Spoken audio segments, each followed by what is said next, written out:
पिछले भाग में हमने जाना कि इस सृष्टि की शुरुआत अपूर्ण शून्य से हुई। लेकिन प्रश्न यह उठता है कि शून्य में वह पहला दिव्य तत्व कैसे उत्पन्न हुआ जिससे पूरी सृष्टि बनी? क्या वह पहले से विद्यमान था या उसकी भी कोई उत्पत्ति हुई? जब कुछ भी नहीं था, तब भी कुछ था। वेदों और उपनिषदों में बताया गया है कि शून्य वास्तव में शून्य नहीं होता।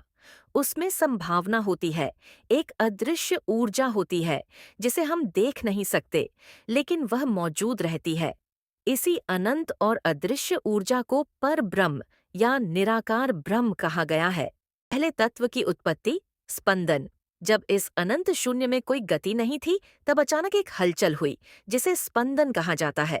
यह पहला कंपन था जिसने पूरे अस्तित्व को हिला दिया। यही स्पंदन बाद में ध्वनि में बदल गया और यही ध्वनि थी AUM।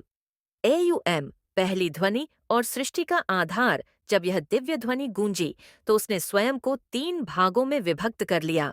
1 अकार निर्माण की शक्ति ब्रह्मा, 2 उकार पालन की शक्ति विष्णु, 3 मक्कार संहार की शक्ति महेश। यही 3 शक्तियां बाद में त्रिदेव के रूप में प्रकट हुईं और सृष्टि का आधार बनी। पहला दिव्य तत्व ब्रह्मांडीय ऊर्जा चेतना। जब AUM की ध्वनि उत्पन्न हुई तो उससे एक अदृश्य ऊर्जा प्रकट हुई। इसे ब्रह्मांडीय चेतना कॉस्मिक कॉन्शियसनेस कहा गया।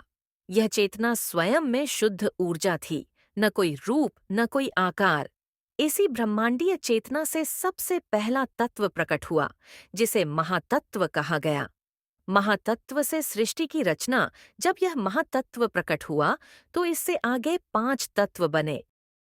आकाश ईथर जिससे स्थान बना, 2 वायु एयर जिससे गति आई, 3 अग्नि फायर जिससे ऊर्जा मिली, 4 जल वाटर जिससे जीवन संभव हुआ, 5 पृथ्वी अर्थ जिससे स्थायित्व आया। यही पंचतत्व आगे चलकर सृष्टि के निर्माण में उपयोग हुए। अब अगले भाग में अब प्रश्न उठता है, जब पंचतत्व बन गए तो ब्रह्मांड में पहला जीव कैसे उत्पन्न हुआ?